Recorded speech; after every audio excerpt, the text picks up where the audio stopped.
It's happening. One sec. Yep, we're also waiting for our CEO to drop in.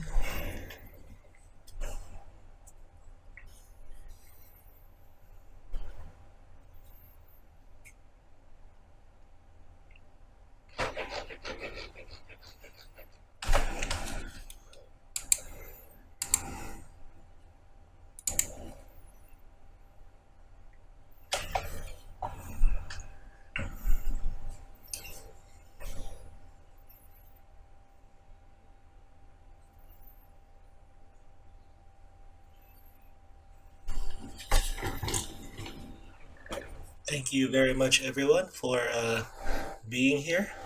It means a lot to us.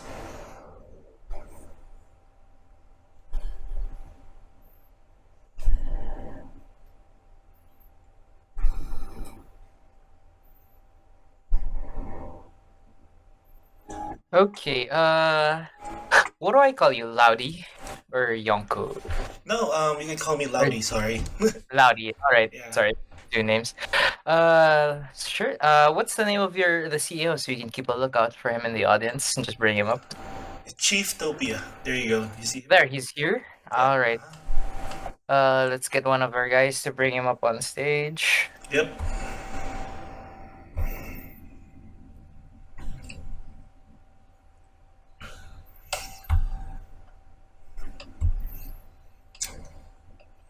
Yeah, so our plan is for him to say a few words about our game, explain the game very briefly, and then after that, open the floor for questions for the listeners right now. All right. Sounds like a good plan. And there we go. All right, perfect. How are you, Chief? Hey, hi, can you hear me? Yeah, we can hear you. Perfect. Oh, great. Cool. I had some problems with my sound settings, so I was talking to you, but you could not hear me apparently. So, but that's solved now. Hello. Hello. Welcome Nice to be the here. game, So, yes. So, tell why me. don't you give us a brief description of what Cryptopia is and how it got Sure. started? Yes, of course. Yeah, so Cryptopia is a blockchain metaverse game. So there are a lot of sort of buzzwords. Metaverse means different things for different people. But in our opinion, a metaverse is a interconnected ecosystem of, in our case, games, DeFi games, in which you can use your assets from other games or the Cryptopia assets in other games. So it's also about interoperability. Of course, that's a long way from here because many games are still in the development stage and need to build themselves first. And once they're ready with that, they can look out into the open, into partnerships. And it's the same for us. We are busy with partnerships, but of course we first focus on getting our game up and running and hitting our roadmap, the milestones on our roadmap. You guys still with me? You guys can still hear me? Yep, we can hear you. Okay, cool. Yes. Well, Cryptopia is a so-called 4X game. So for the gamers, they probably are aware of what that means, but it means that's about exploration, extraction, expanding, and not extraction, but exploiting. But exploiting has also a negative connotation, but like getting things from the ground and building stuff up. And the last X is about extermination. So you can compare us a bit with Civilization or Settlers, Catan, these kind of games. Because we have a play and earn mechanism, we decided not to go for the extinction. We think it's a bad idea if people invest their time and assets or money and they can be wiped out. That's not a pretty good idea for a game. Maybe for some hardcore gamers like the ones who like Ultima Online, where you have the permadeath, they are like, no, you have to be able to exterminate one or each other. Well, maybe in the future, if gamers really like that, we can, or the gamers themselves can create a sort of hardcore mode permadeath version, but we don't plan for it. Instead of extermination, we have, of course, competition, so you can compete with each other and try to get the other parties, bother the other parties or sabotage the other parties, so they are less effective. Let's say it that way. And the base of our game is, of course, Cryptopia. So we also have a narrative, and that is that if you look at the real world, it's one big mess. Financial system is, of course, not fair. There was a war raging. There's poverty, inequality. And a group of people were really fed up with that and decided to go to someplace else, and start again. And that place has become Cryptopia. So it's a sea-setting, sort of city-state. And everyone is welcome and can, regardless of their background or education, they can come in and join.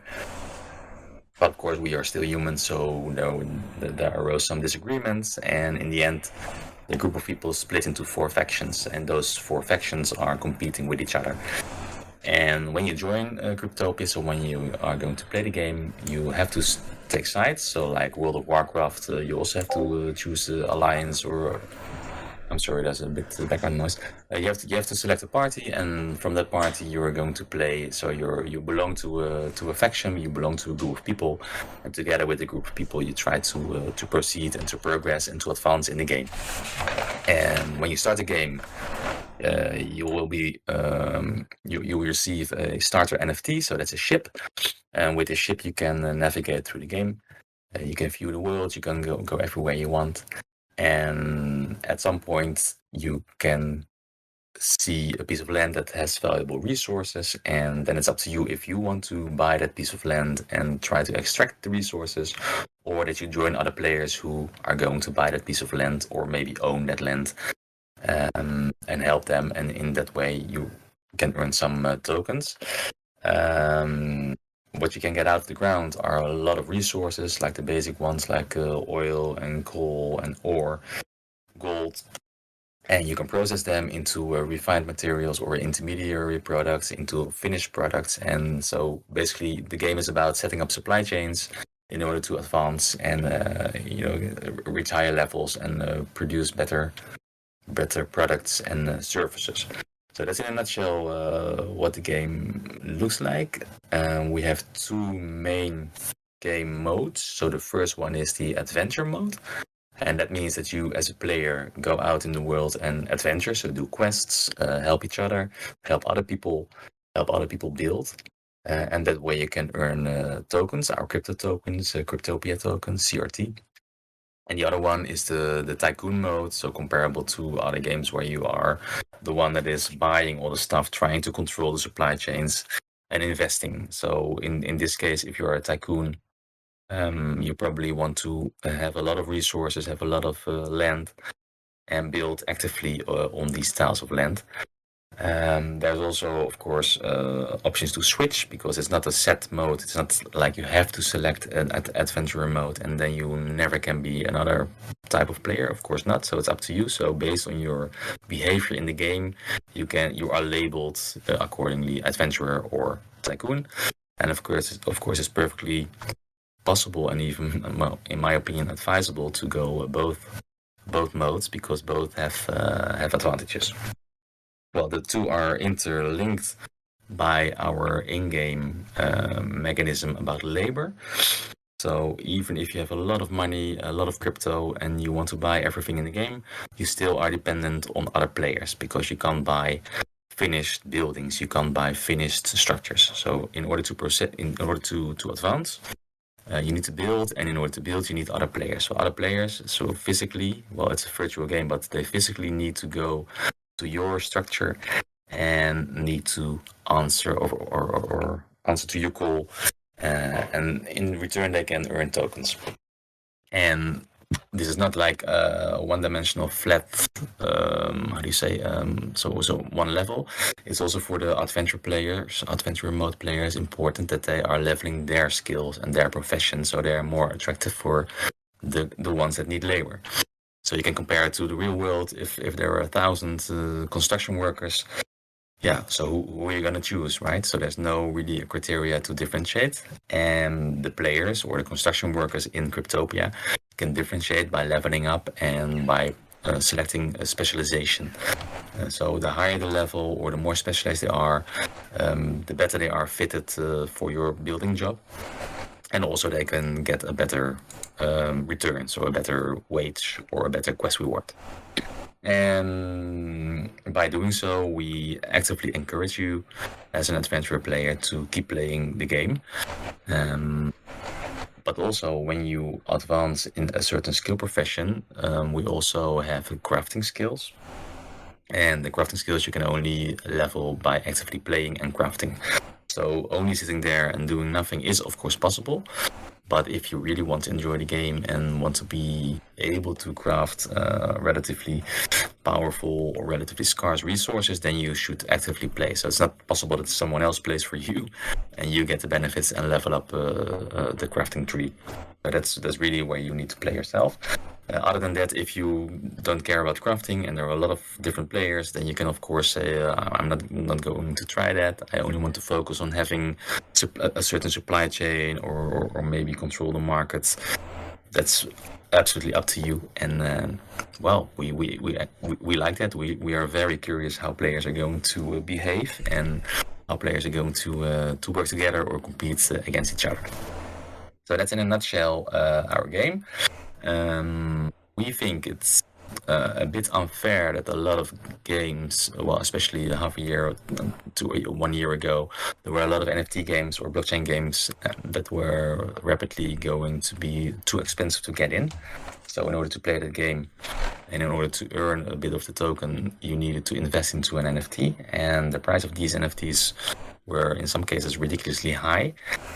When I tried to get in like Axie Infinity or in DeFi Kingdom or Townstar, for instance, from Gala Games, I needed to invest a lot in a relatively simple, easy NFT in order to start earning a token.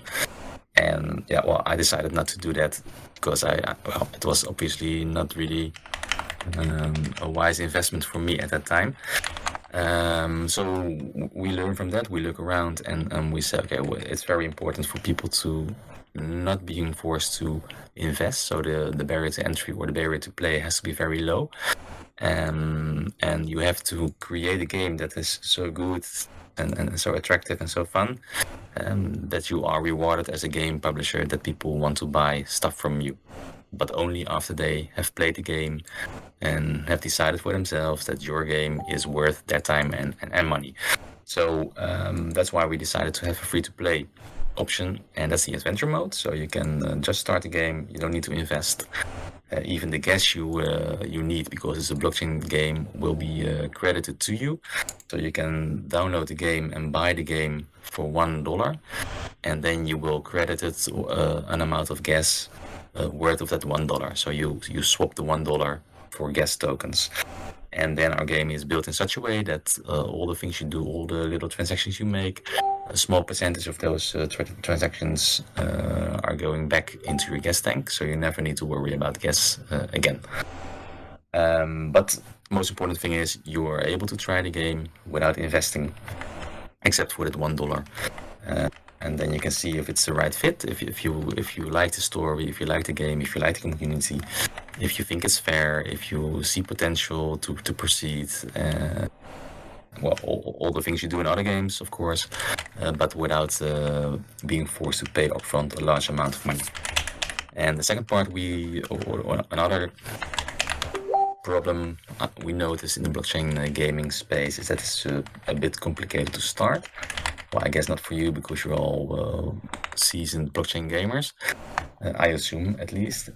So we know our way around. We know how to bridge and to wrap assets and how to create accounts and use wallets and all that stuff.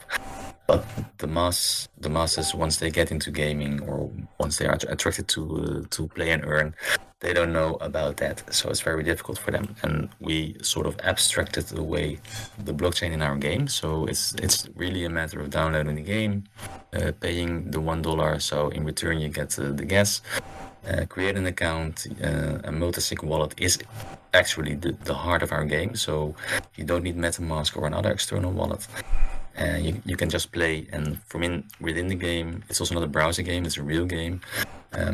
there are all the confirmation windows and all the stuff you find outside of the game in the normal MetaMask. But in our case, it's in the game, and it's also, of course, designed as a normal in-game dialogue window, and not really a MetaMask transaction window. So it's easy to use. People are, well, even the most novice person in the blockchain space can easily download the game and start an account. And we think it's also very helpful to have a very easy onboarding, a low barrier of entry, and easy onboarding. So this is in a nutshell our game. I forget, very important. When you play our game and you think it's really nice and you want to spend your time there and maybe even invest, but you still think that the prices are too high, then there's in our game the option that you can pull together resources, so you can band together. So you don't have to buy an NFT all by yourself. You can create a sort of a mini DAO in our game, and in that way you can share the burden of investing, and at the same time you have arranged it via a smart contract what the returns will be. So if there are returns, it will be split according to your share in that mini DAO. So we allow you to work together with whomever you want, so with your family or with your friends, or, well, in your case, I think it's interesting for guilds. As a guild, you can easily go in and buy it together. And in addition, you don't have to buy an asset like a complete asset, 100%. But of course, you can also buy a part, because that's the blockchain, right? So you can also buy a fraction of an asset.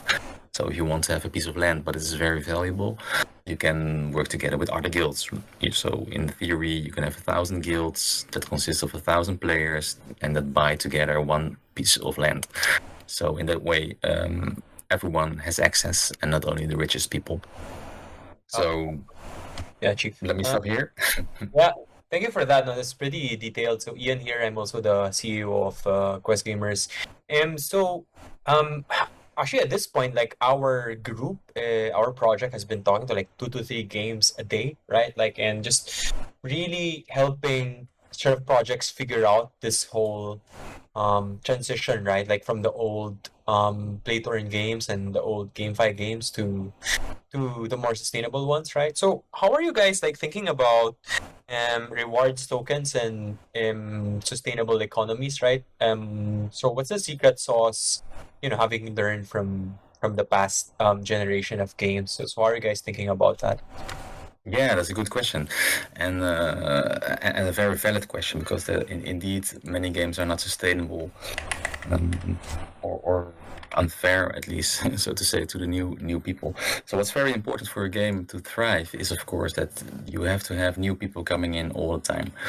You can't expect a certain player base to play your game forever and ever. So there will be people stopping playing. So you need fresh blood, so to speak. And there's only one possibility to do so, and that is offering a ridiculous amount of rewards. So people will be attracted to your game and can earn a lot of money. But of course, that's not sustainable in the end. So you will go bankrupt and your project will die. So you have to have another mechanism that keeps people coming into your game. And it's quite simple. Not simple to make, of course, but the solution is quite simple. You have to have a game that is fun to play, that is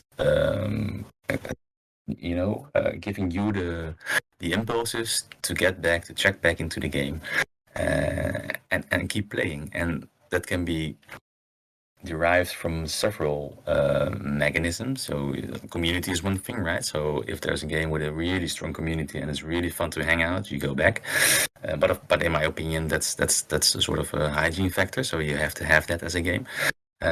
We looked at it as, especially with the play and earn mechanisms, that you have to have a balanced economy. So you have to prevent value extraction. So if your game is only having value extractors, then, well, our game in that instance will also be slowly dying, because people only take value and never put value back. So we allow people to extract value, of course, but we are very confident that once they extract the value, they also will reinvest what they extracted, because our game makes it possible for you to, or has a valid reason for you to keep playing and to keep progressing, to keep leveling. Because then you either can be a better crafter or a better builder or a better architect or a better judge. So there are many professions in our game, and we believe that that will be sufficient for the people to keep playing. Another thing that's very important is that the assets you have are upgradable. So it's not a matter of just buying one NFT or buying one token and then that's it. You have to actively play to achieve the next level. So we have so-called modules. So all our NFTs have modules, and the modules you can use to improve your stats and proceed to the next level. So that's a very important stimulus. And another one is, of course, that by leveling your skills and by asking back or as a question where you get the tokens, there's a small sort of a taxing system in our game, and a part of these tokens flow back into the treasury and are available to new players. So the new players will, in our mind, never go into our game and then there's a quest and then they say, oh sorry, the tokens are gone, or the treasury is empty. So there will always be enough tokens for them. So there will always be a reason for players to come into our game, also new players to come into our game. Another thing that's very important, that's also what I explained in the beginning part, in my introduction part, is that we allow you to buy a fraction of an asset, or we allow you to pool resources. And we do that from within the game. So you don't need to organize it external to the game. In a guild with the scholarship stuff like that, you can do it from our game. As easy as creating pushing a button, saying how many people you are, and people, and how do you say it? A smart contract will be created, and off you go. So that makes it possible also for new players to easily get into our game. So it's never, so to say, too late, or the game is never going to be too expensive, because you can also, when it is expensive, when our token rises in price, and that's of course what we hope for. But then still it is possible for new players to get in and play the game and earn rewards, either from questing or as a investor, a tycoon player, because you can buy a fraction of the game. And the third or the last point I want to make is by offering the free-to-play possibility, we believe we have enough new people coming in, and with all the mechanisms I just explained and the story and the narrative, we believe that is enough for a lot of people to stay in the game and be convinced that this game is for them or is a good fit, and play around, and by playing they add, of course, value to our game. So I hope this answers your question. Thanks so much, Chief, for that explanation. And then I think one last, not one last question, but I saw on your site that you actually have your own wallet. So I was curious about how the wallet works and what kind of security you're using for the wallet. Excellent. Yes. We have our own multi-sig wallet. So that's the most secure on-chain solution available. And a multi-sig it's multi-signature. So that means that you can configure it that you need multiple devices to sign for a transaction. So let's say you play with your mobile phone, and you can play it on a mobile phone, and you lose your mobile phone, and in a normal world, that means that you lose access to your account. But in a multi-sig wallet, you can, I have to say, if you have configured it, so you have to do it yourself, and we can, of course, enforce it by telling that you have to at least add 2 devices to your wallet, but we haven't fleshed out the details yet. But let's assume that we have said, okay, you have to have 2 devices connected to your game account. That means that if you lose access to one device, you always have the other device, and with that device you can access your wallet and add again another one. So it is, I think, and I'm not a security expert, of course, but I think this is one of the most secure solutions there is at this moment, because it's a multi-factor authentication spread over over several devices. It's a ERC20 or EVM compatible wallet, so we can easily contain all the tokens that are based from the Ethereum network. We also can hold NFTs in it, and we have actually also plans to do so. So we are building a marketplace, an in-game marketplace for NFTs and assets. And our plan is to host only the real nice projects that our community likes and the projects that have value to our community. So they are allowed to be listed on our internal marketplace.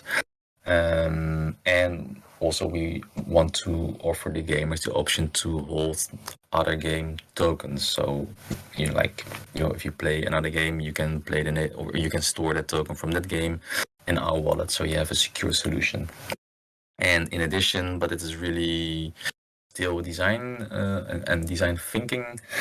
Let's put it in the thinking stage. We have such a unique and a strong solution on the Unity stack that we also want to look into possibilities to offer the technology to other gaming projects. So other gaming projects that want to build a blockchain game, a play and earn game, can then buy our or rent or lease. We don't know how it will look like, but at least in return for a percentage of their revenue, they can use our solution. So that's all around our multi-sig wallet.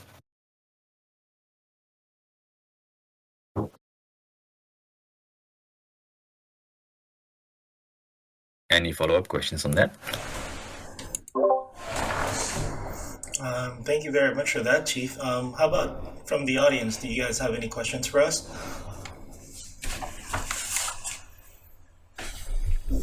Okay, so I think we have Arachnid asking a question. Yeah, I mean, do you have a scholarship model on your okay. game? Yeah.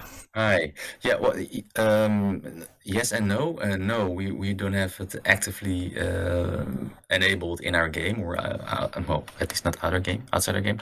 And yes, we have scholarship mode, but like sort of indirect, because we allow you to start your own company or your own DAO in our game, and we allow you to easily rent out assets and share revenue. Assets. So yeah, we have it most definitely. Awesome. Yes. Thank you. Yes. All right. Anyone else? Last few. Oh, John Bo would like to speak. I think John Bo is from our team, but if you could bring him in, maybe he has something to add to what Chief had to say. Someone from up here, can you try to bring him up?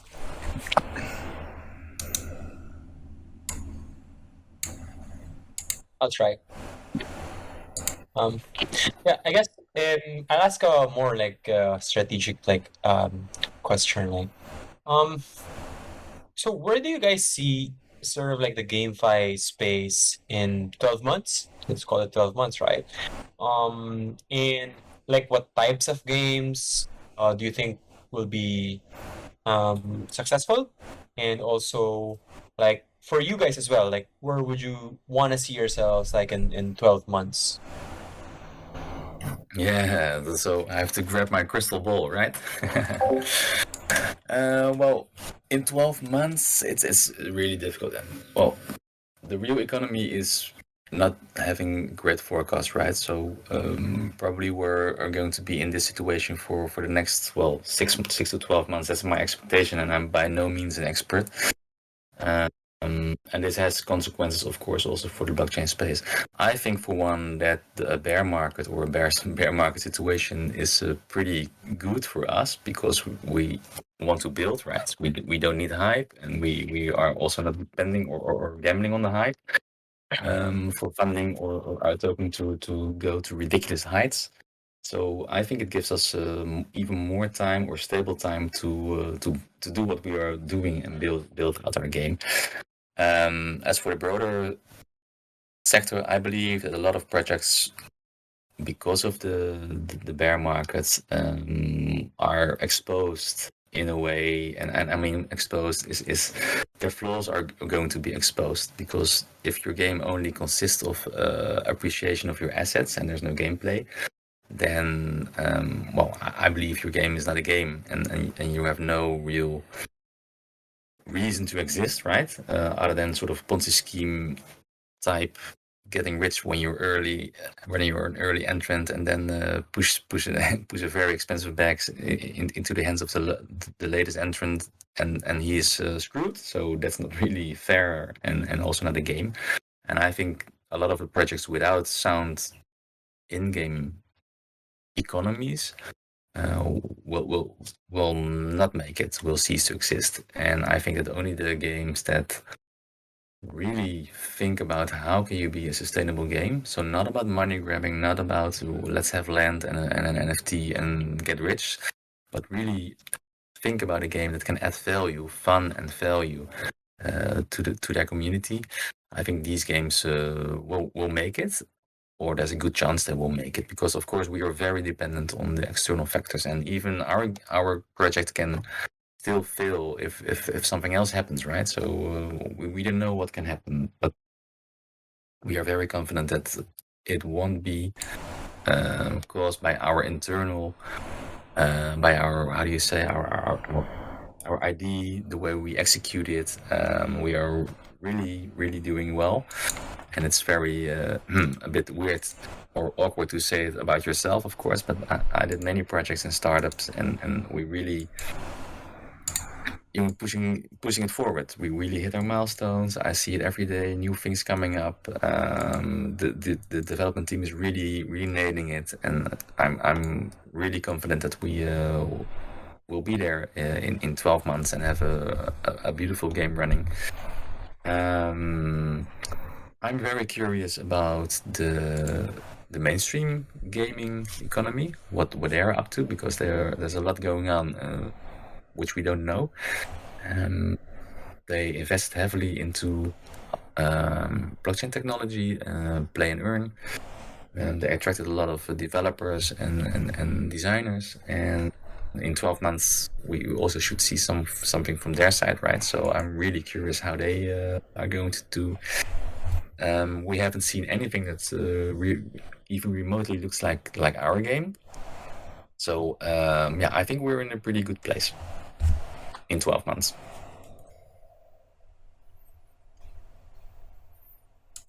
Yeah, thanks for that, Chief. I guess we have a couple of persons here who want to ask a question. Can we try to bring them up on stage? Let's go ahead and try Kuya first. Yeah. Yeah, I'm trying to bring them up, but you. Ah, there we go. Oh, there. Okay.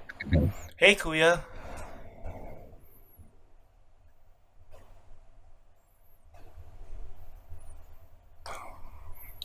I think you're on, or we can't hear you. Yeah, we can hear you. Hello, Yeah. yeah, we can hear you. Okay. Hey, Kuya. You could type I think your. you're muted, because I see your microphone indicator that is muted. Hello. There you go. Yeah, there you go. Yeah, that's better. Yes. Maybe my question is, what's your edge with the other projects?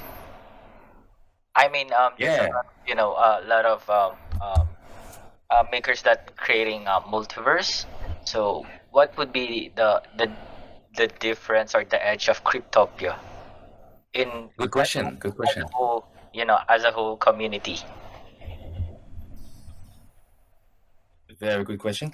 Well, I think, and well, maybe I can return the question also to you, as you are in the space, right? So did you meet a similar project as ours? You know what I explained about the gameplay, about the internal labor market, people needing each other to build structures. Did you see that in other games? Yes and no. I'm actually part of the committee who talks to games. I actually met Lodi before with Horley, so yeah. So technically, we've met with some games, some similar concept. Maybe there's a slight difference. Okay, that's interesting because then I really want to know who they are, and well, you don't have to tell me now, but maybe you can tell Laudi after this AMA. Well, I think we have an edge over them, or an edge. That sounds a bit weird, but we have a proof of concept that is validated. So we have our main game engine is up and running and functioning and working. We started as a single player game on the blockchain. Maybe I even didn't mention, but our game fully runs on the blockchain, so there's no game server, so it's fully decentralized. If I didn't tell you, then I make that point now. And from the proof of concept, we of course expanded it, and currently we have one of the latest updates is the multiplayer part. So now you can in fact play with other people in our game, in our demo. And everything is written to and loaded from the blockchain, so all the positions of other players, all the assets they have, and it works. So I think that's also an edge. And when you zoom out a bit, is certainly what our edge is the programming skill of our team. So our lead developer Frank is, well, yeah, he's just a mastermind, and there are not many people that can create what he can create. So I think that will be our edge for sure. And another thing, yeah, well, I think we really are, halfway or more than halfway by really implementing or really using the possibilities of the blockchain. But if you say, okay, I've seen other concepts and other games that are similar to yours, then of course I can't state it anymore, but I haven't seen it up to date. Games that really allow you to pull together, or really allow you to, even when prices are too high, to still get into the game, keep you playing, prevent you from only extracting value, but by actively offering you the possibilities to level, even as a free player, level your skill set, which will increase your returns, or at least your chances on earning, or being selected for the quest. Let's put it that way.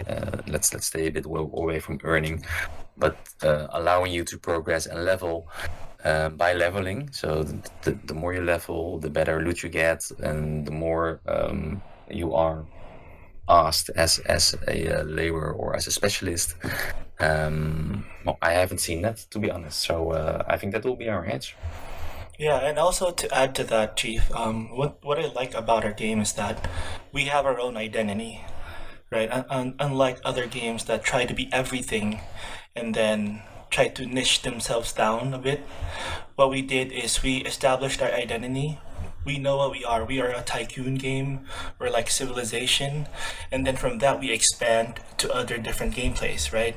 And so if you have your identity, you allow yourself to maximize on what you're good at, or on what you believe in, rather than, distracting yourself. How can I please the players who are playing Axie Infinity? How can I please players who are playing a specific RPG or something, right? If we have a niche environment or a niche community that we want to focus on, these players will stick with us. Like, for example, let me share with you a popular example, right? Like for Diablo, I'm sure you guys are familiar with that, right? Even though Diablo has many iterations, and right now Diablo Immortal, they still have a loyal fan base because they focused initially, at least, they focused on that initial fan base that they had. They tried to please that initial fan base as much as possible. So if any other players leave, at least they have that loyal fan base to build their game upon. And I think Cryptopia has a loyal fan base, the players who want that Civilization tycoon type of game and that they want to play. Because at the end of the day, Cryptopia is a game. It's not just an NFT moneymaker, right? It's a game that people want to play. And if people want to play your game will run for many years, I think. Yeah, that's my take on that. Yeah, absolutely true. Absolutely. And, that's absolutely true. So we really have our own identity, but we also want, and it's maybe a bit contradicting Laudi, but I think you understand what I mean. We are still in the design and developmental phase, so we actually listen to our player base. Of course, if you say I want to be like Diablo or be like Xe, we say, well, this is not the game for you. But within our narrative, within our in the settings of Cryptopia, we actually listen to the gamers, because you as a gamer need to like our game and play our game. So you have also a say at this moment. So if we think we have a great idea and you think as a community that's not working, well, then we shouldn't do it, right? Or at least we should look into possibilities to change it, that it has a better value for you as a gamer. So what Laudi says is absolutely true. And adding to that, we also listen to you and want to create a game that you really like. Yes, absolutely. Do you guys have any more questions? How about from the audience? Do we have any questions from chat? Let me go and take a look.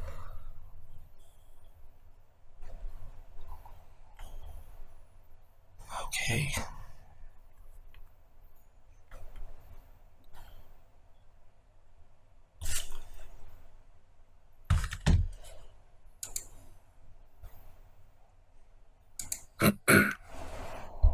Yeah, I think that's it. Okay. Wrap? Yeah.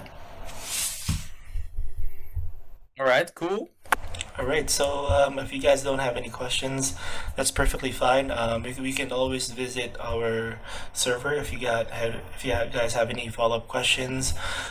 Like Chief said, we do have early access ships available for you to go ahead and mint right now. You can go to our website, that is cryptopia.com/early access, and you can go ahead and mint your early access ships there. They're very significant in terms of giving you that slight edge over the players who don't have them once the game starts. And yeah, Chief, would you like to go ahead and go to the specifics of how those early access ships will help you? Sure. Yes. So that's also we're not actively selling NFTs like other projects. So we were only showing our proof of concept back in January to a select group of people to validate our product. And they were so overwhelmingly excited, and they really said, okay, we want to invest, we want to buy NFTs, how can we participate? And we said, like, no, that's not possible, because we're still building. And it's also one of the things we really intentionally do. So we don't want to raise a lot of money and then start building. We want to build and show what we have and validate it with the community. And once that's done, and once it's received in a positive fashion, then we want to go to the next step. So, but they were so persistent in we want in that we decided, okay, well, we are crazy if we, with this small group of people that are gamers, have their own communities, if we're not catering for them. So that's why we decided to create early access ships. So we have 4 factions, and every faction has their own ship. And with this ship, you, as Laudi already said, you have slightly better stats. But the most important advantages are that you are allowed to play the game earlier than the main masses. So you are able to get to the land you want faster than other people. Another one is we run on the testnet, so we run on the Rinkeby network for now. Probably going to move to the testnet of Polygon, because we launch on Polygon. I even didn't tell you, sorry. We launch on Polygon because of the low gas fees, but also because we have a partnership with them. So we received a grant from them, and that's why we, of course, decided to go on their network. But during the open beta on the testnet, you are allowed with an early access ship to keep all the resources you found or accumulated that fit in your ship. So every ship has a limited capacity, so you can bring with you what you can carry, so to say. And of course, you cannot really carry the assets from the testnet, because it's testnet and that's not compatible with the mainnet. But we will make sure we make a snapshot of your assets, and we will make sure that you get the same assets that were in your ship on the testnet once you go to the mainnet. So that's also a very huge advantage. And another one is that we are going to auction land from the mainnet to the people who hold an access ship. So during the testnet, during the open beta stage, we already will allow you to partake in an auction. So you're able to already buy a piece of land in Cryptopia. We recently updated our early access ships and now have early access ships with country flags on it. Also, they are styled in well, the colors of your country. So do check it out. It really looks awesome. We also have, and that's really, you're the first to hear it. We also will have pets as NFTs. And we'll be giving them, or not giving them, but you can win them when you participate in our quest. These pets will, of course, have a cosmetic value, so they look nice, but they also will have utility in the game. The pets are created with modules, so the modules I explained in the beginning, and these modules can be used to slot items that will increase your stats, so that it will increase your charisma or your luck and stuff like that. So these pets are currently being designed and coded, and we'll be announcing it very soon in our official channels. And in addition, we also have a pirate mode, so you can attack other players, and the players that are attacked by you can in return place a bounty on your head. So we have a system of pirates and bounty hunters. And we are also busy with creating, and it's also news, so first told here in your AMA, there will be pirate early access ships coming soon. So a lot of exciting things. They're available on our website. Well, not the pirates, but the early access ships with flags or without flags. You can mint them. We have 10,000 of these ships. We already have, I think, 1,300, maybe 1,400 minted. So yeah, it's possible for you to get in. So is the total number of NFTs 10,000 or it is 10,000 per ship? No, it's 10,000 ships only for the ships. Okay. The NFTs, exactly. Yeah. And in our game, we have, of course, NFTs also, as I haven't even explained it. Sorry. Our game will also have NFTs in the form of loyalty cards. And the loyalty cards increase your attacking stats or your defense stats. So if another faction wants to sabotage your facility, you can protect yourself by having a higher loyalty score than the attacker. And the attacker can, of course, try to get a higher attack or loyalty score than you, so their chances of success will increase. So that will be NFTs. We will also have NFTs for your appearance of your avatar. So your clothing will also consist of a couple of NFTs. So there will be cosmetic. So you want to have them because they're very rare and but they have no utility value. But in addition, we will also have clothing NFTs that have modules, so that can increase your stats. And then we have the blueprint NFTs, and the blueprint NFTs are necessary when you want to build a facility. So if you have gold in your land, then you want to build a gold mine, then you need a blueprint to build that gold mine. So it's a sort of a building plan or a construction plan, and that blueprint NFT also says what you need or dictates what you need in order to build that facility. So the resources are on there, like you need wood and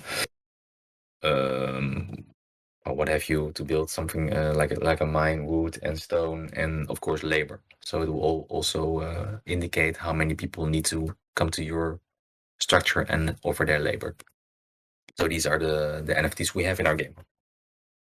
And of course, we also look into possibilities to allow the NFTs of other projects in our game, because we are also a multiverse. So we also want to be able to welcome other projects. And we recently had a AMA with the founder of project Rusekai about the dragons. And he was also very excited, and we're definitely going to work together with him. And we're also busy with other projects to see if we can, have their assets in our game. So very exciting. All right. Thank you so much, Chief, and thank you so much, Laudy, for coming on here for giving us such a detailed explanation of Cryptopia. It's such an exciting game that everyone's, I'm sure, are highly anticipating for all the stuff to come out. So everyone, you can check the site for their early access ships, and then you can also check out their project. If you mint their NFTs, you can also check out their project on the TheQuestHub.io. So you can give them the reviews there, whether it's going to the moon or not. Yeah, And very yeah, nice. all right. Thank you so much, Chief and Laudi, again for coming on here. We appreciate you taking the time Thank you very to much. explain your Yes, project. of We're all course, very excited anytime. to hear about it. Thank All you. right. Thank you so Thank you so much. much, everyone, for Right. coming. Have a great Thank night you. or good morning. All right. Thank Alright. you for your Alright. time. Bye, everyone. Thank you guys. All right. Thank you Bye bye. guys. Bye.